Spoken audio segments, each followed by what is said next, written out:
first car to can me and my sibling have our own bedrooms. I think it would be a good idea because, and often as parents, I find that we just like immediately jump on the adult realistic version of that dream. So before they even spit out why they decided they wanted a Tesla as their first car, we're already going, hey, your first bumper car is not going to be a Tesla. You want to know why? You want to know why? And that's a parent trip up. And I feel like as parents, it's more of our job to say, let me sit back and listen to every single reason why you came up with the idea that you may want to have a Tesla as your first car. I assume you put some thought into it. And if you didn't, go put some thought into it. Tell me all about it, and I want to entertain that idea with you.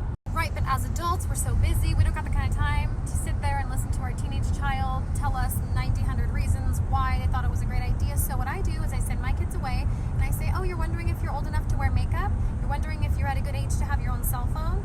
You're asking me how old you got to be to have a boyfriend?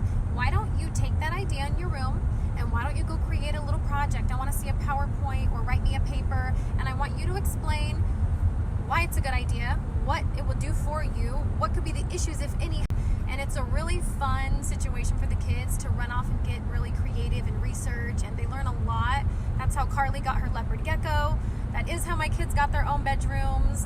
That's how we got. How will you solve those issues? Problem solve, critical think. Let's talk about it.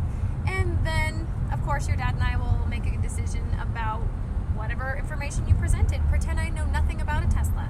I want you to tell me everything I need to know to make the best decision for you. They were able to come up with these crazy ideas or these requests or this little wish list, and they were able to make their argument. They were able to present it to us like little mini attorneys, and I loved it. And they usually had to go back and write these projects and PowerPoints a couple times to get it right, and then they presented it. When they were little, they would get all dressed up in dresses and present their argument, and it was the cutest thing ever. And now that they're in the habit of it, they use that method for everything. One of my kids had a concussion, so she did a whole project researching concussions, and she knew her limitations and how long to expect to be down. And they wanted mace. They wanted mace on their keychain. So they went and they researched how to deal with mace. What happens if you get it on you? How long does that burn? How bad is it? How do you spray it? Where do you aim it to make it a successful macing of a human? And I just thought that was a cool tip to share with my other parent friends, because teenagers are a